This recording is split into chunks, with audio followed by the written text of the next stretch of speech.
निर्मल मन जन सो मोहि पावा, मोह कपट छल छिद्र न भावा। मैं कथा सुनाया करता हूं, मुझे बड़ी अच्छी लगती है भोंदू की कथा। ज्यादा नहीं, 100-150 वर्ष पुरानी कथा हमारे वृंदावन के। तो एक आश्रम में, गौशाला में ग्वारिया था भोंदू। ग्वारिया मतलब समझते हैं? ग्वारिया जानते हैं? जो गायों की सेवा करे, ग्वाला, उसको ग्वारिया बोलते हैं।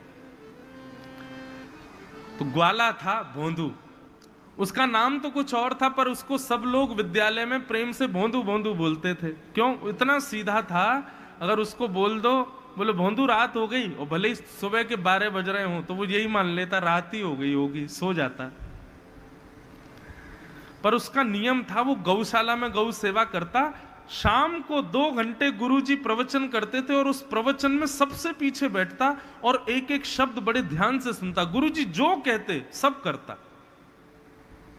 गुरुजी कहते रात ब्रह्म मुहूर्त में भगवान को उठ करके प्रणाम करना चाहिए, तो उठ के प्रणाम करता। गुरुजी प्रवचन में कहते संत जहां दिख जाए दंडवत करो, तो भोंदू गैया चराने जाता। उस समय धूल है, कीचड़ है, कोई विचार नहीं करता, जैसे ही संत दिखते वहीं से प्रणाम करता। मेरे गुरुजी कहते हैं, इतना सीधा। तो एक बार गुरुदेव कथा कर रहे थे, और कथा में भगवान के वन गमन लीला सुना रहे थे, गौचारण लीला सुना रहे थे। और गौचारण लीला सुनाते हुए गुरुदेव ने कहा, बोले ठाकुर जी अपनी गैया चरावे के काजे यमुना पल्ली पार भांडीर वन गए हैं। ठाकुर जी ने ऐसा मुकुट पहना, पीली पीतांबरी पहनी है, ऐसा ठाकुर जी के नेत्र हैं, ऐसे कान हैं, ऐसी मधुर मुस्कान है। ठाकुर जी बांकी अदा से चल रहे हैं। अब भोंदू सुनते सुनते बोला, भांडीर वन? अरे भांडीर वन तो मैं भी जाता हूं गैया चराने, मुझे तो कभी दिखे नहीं राधारमण जी। तो उसको ये नहीं लगा कि राधारमण जी वहां आए नहीं होंगे, उसको लगा राधारमण जी तो आते होंगे, लेकिन मैं ही अभागा हूं, मैं ही पागल हूं, मैं ही उनको देख नहीं पाया। दूसरे दिन उसके मन में आया, बढ़िया हुआ गुरुजी ने आज बता दिया भांडीर वन में ठाकुर जी गैया चराते हैं, कल तो मैं ठाकुर जी से जरूर मिलूंगा। और दूसरे दिन भोंदू इसी भाव से गया गैया चराने के लिए। वन में जैसे ही पहुंचा, अब तो चारों ओर नजर घुमा घुमा के देखे ठाकुर जी आ रहे होंगे। गुरुजी ने बताया मोर मुकुट पहनते हैं, कानों में कुंडल पहनते हैं, गले में वैजंती माला पहनते हैं। सुंदर ठाकुर जी का स्मरण करने लगा। आ रहे होंगे, आ रहे होंगे। एक दिन निकल गया, 2 दिन, दूसरे दिन फिर गया, फिर ढूंढे, फिर नहीं मिले, तीसरे दिन फिर ढूंढे, फिर नहीं मिले। अब उसका इतना सीधापन, वो कभी वन में ढूंढे, कभी वृक्ष में ढूंढे। बोले ठाकुर जी आते हैं, गुरुजी झूठ नहीं बोलते प्रवचन में, उन्होंने भांडीर वन का नाम लिया है तो निश्चित भांडीर वन आते ही होंगे ठाकुर जी। अब ठाकुर जी कैसे रोक पाते स्वयं को? इतने भोलेपन से कोई ढूंढ रहा है उनको। और इतने में ही भोंदू बैठा कदम्ब वृक्ष के नीचे ढूंढ रहा था, श्याम सुंदर कहां है। गुरुजी बता रहे थे भांडीर वन आते हैं, ऐसे गैया चराते, मुझे तो दिख ही नहीं रहे। इतने में ही एक विशाल गौवंश आता हुआ दिखाई दिया, अद्भुत गौवंश, धूल उड़ रही है। और तभी गौवंश बीच में से थोड़ा सा अलग हुआ, तभी क्या देखा, श्याम वर्ण ठाकुर जी बांकी अदा से चलते हुए, पीतांबरी पहन करके, एक हस्त से वेणु अपने अधर पर धारण करके, सब गायों के ऊपर अपना हाथ भुजा फेरते हुए, चलते हुए मतमस्त चाल में भोंदू की तरफ चलते हुए आ रहे हैं। जैसे ही देखा, देख करके वो तो भाव विभोर हो गया। बरहा पीणम नडवर वपु कर्णयो कर्णकारम विभ्रदवासः कनक कपिस वैजयन्तीं च मालां रन्ध्रान् वेणो अधर सुधया पूरयन् गोपवृन्दै वृन्दारण्यं स्वपदरमणं प्राविशद् गीतकीर्ति। जैसा गुरुजी बताते हैं, कटाक्ष कमल जैसे नेत्र, सुंदर अधर, गोल गोल गाल, सांवला रूप, मोर मुकुट, कानों के कुंडल, और कानों में भी कन्नेर के फूल ठाकुर जी ने ऐसे ऊपर लगा रखे हैं।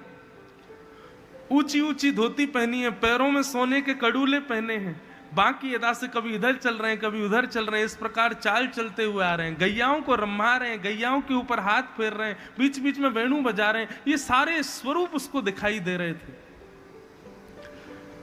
दंडवत प्रणाम किया, ठाकुर जी के पास गया, बोले आप राधा रमन लाल ही हो ना, जिनके बारे में गुरु जी बताते हैं, आप वही हो?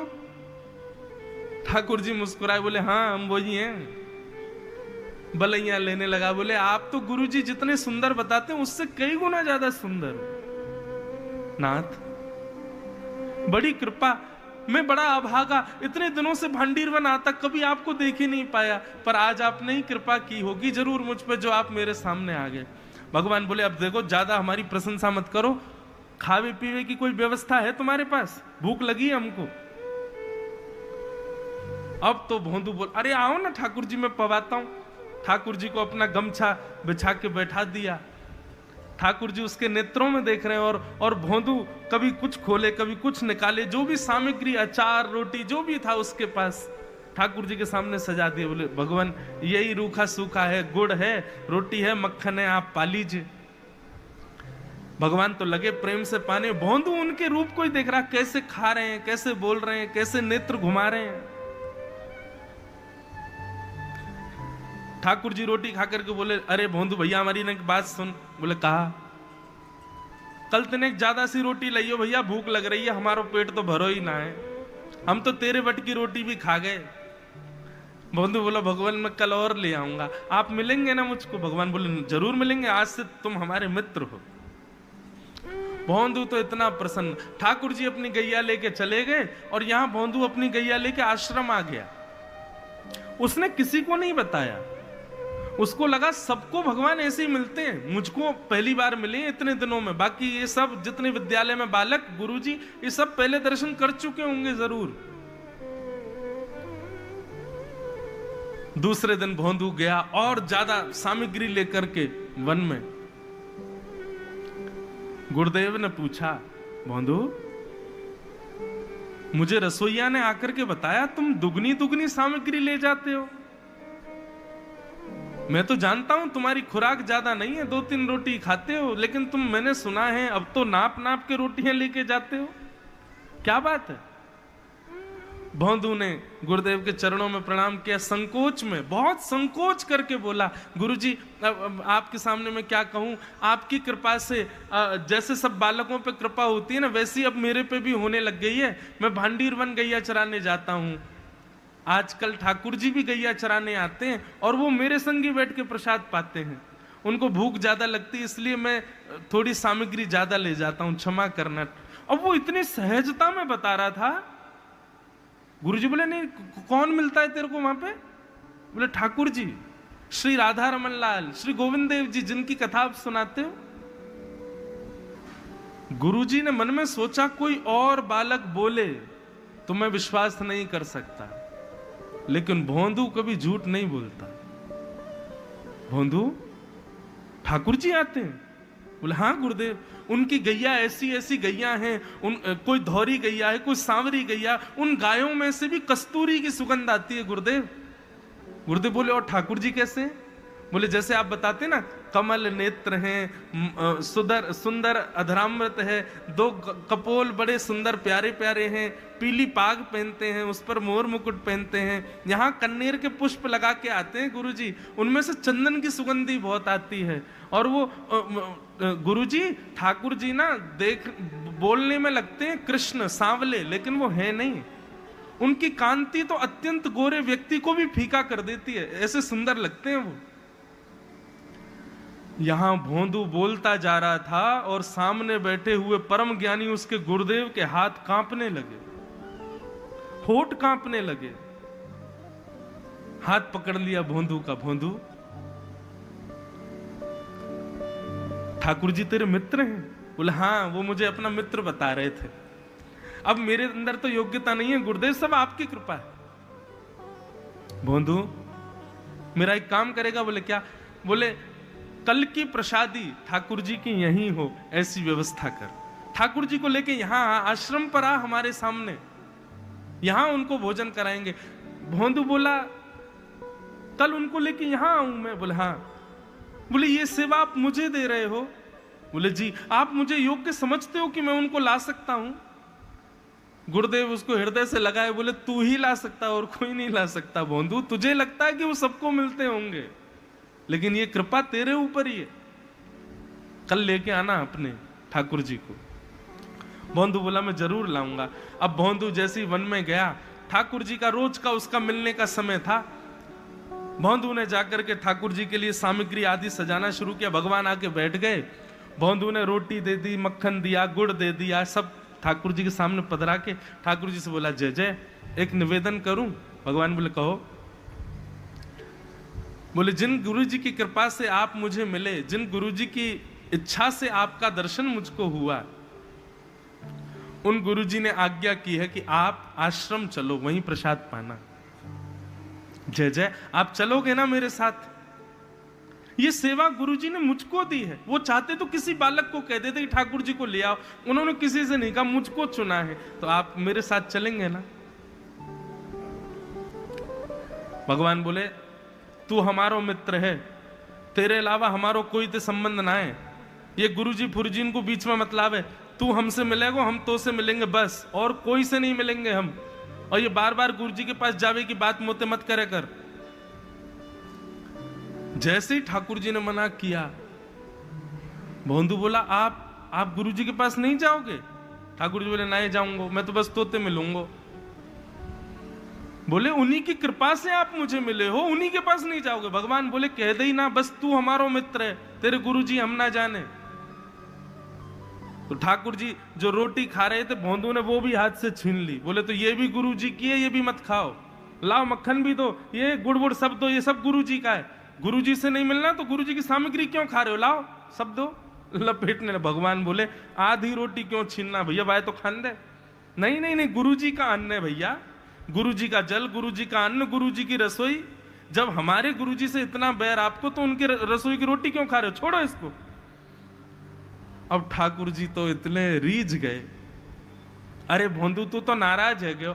अरे मैं तो से मिलवे को मना थोड़ी कर रहा हूं, मैं तो तोते हमेशा मिलूंगा, बस गुरुजी फुरजी ने काय को बीच में लावे।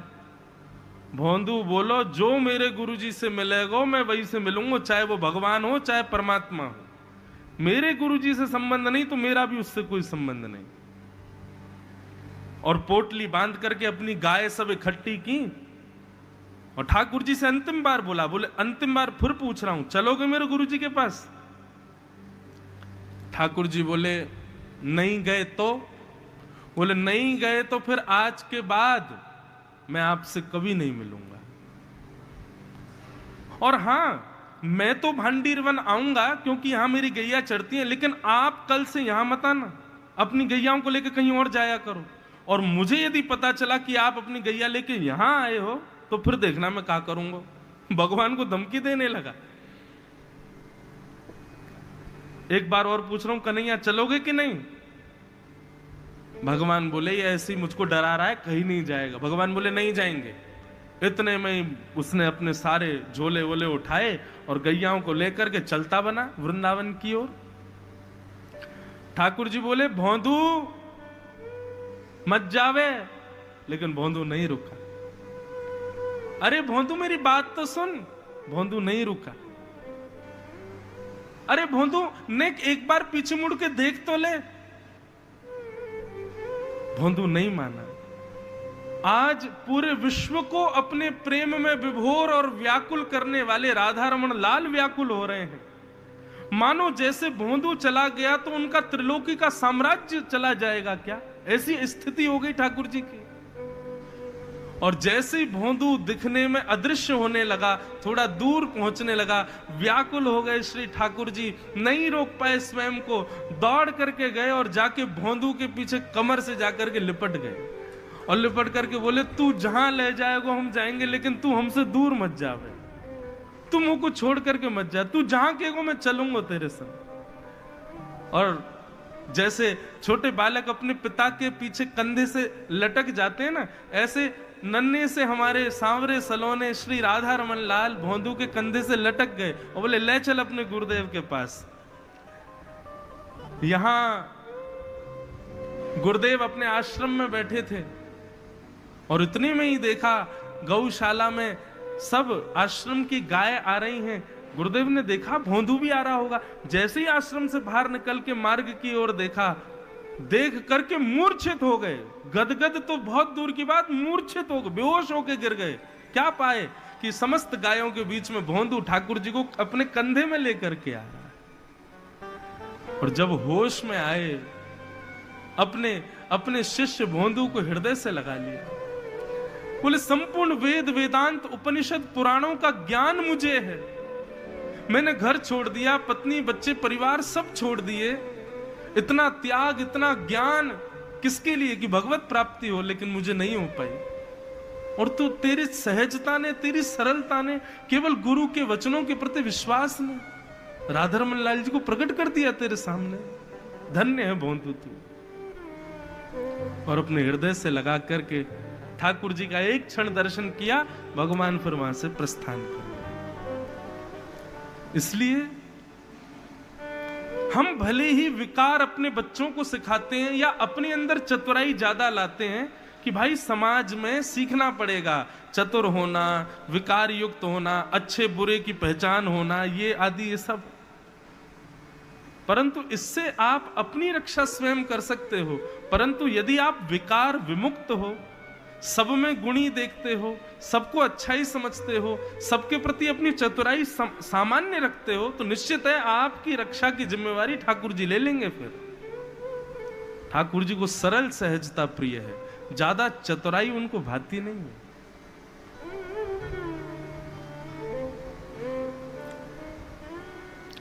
और इसका सबसे बड़ा प्रमाण तो जगन्नाथ भगवान ही है। हमारे रामानुज स्वामी जी महाराज ने कितना प्रयास किया कि महाप्रभु जगन्नाथ जी की सब सेवा प्रणाली विधि विधान से हो। रामानुज स्वामी जी आए अपने समस्त शिष्यों के साथ और पूरे मंदिर की व्यवस्था को सुव्यवस्थित कर दिया। इतने बजे जगन्नाथ जी उठेंगे, इतने बजे आरती होगी, इतने बजे भोग होगा, इतने बजे मंगलाशासन होगा, इतने बजे वेद अध्ययन होगा, इतने सब बिल्कुल क्रम से बना दिया। परंतु महाप्रभु जगन्नाथ जी एक दिन बड़े उदास होके बोले, जय जय आपकी सेवा हमको स्वीकार है, परंतु हमको तो ये उड़िया भक्तों की सहज सरल सेवा ही ज्यादा प्रिय लगती है। रामानुजाचार्य जी बोले आपको क्या प्रिय लगता है इन लोगों की सेवा में? बोले ये सब लोग जब दाल भात खा खा करके मटक मटक के मेरे आगे नाचते, मुझे बड़ा अच्छा लगता है, मुझे वही देखना भाता है। इसलिए प्रभु कृपा करो इन उड़िया भक्तों को ही मेरी सेवा में रहने दो। इसलिए भैया कभी जगन्नाथ मंदिर में जाओ और वहां के पंडा पुजारी यदि आपको उनकी स्थिति या उनकी बोलचाली या उनके व्यवहार से आपको लगे राम राम बताओ ये जगन्नाथ जी के पुजारी जी हैं, ऐसा कभी मत सोचना। ठाकुर जी को वो प्रिय हैं, इसलिए उन्होंने ठाकुर जी को स्वीकार किया, ऐसा नहीं, स्वयं जगन्नाथ जी ने उनको स्वीकार कर रखा है अपनी सेवा के लिए।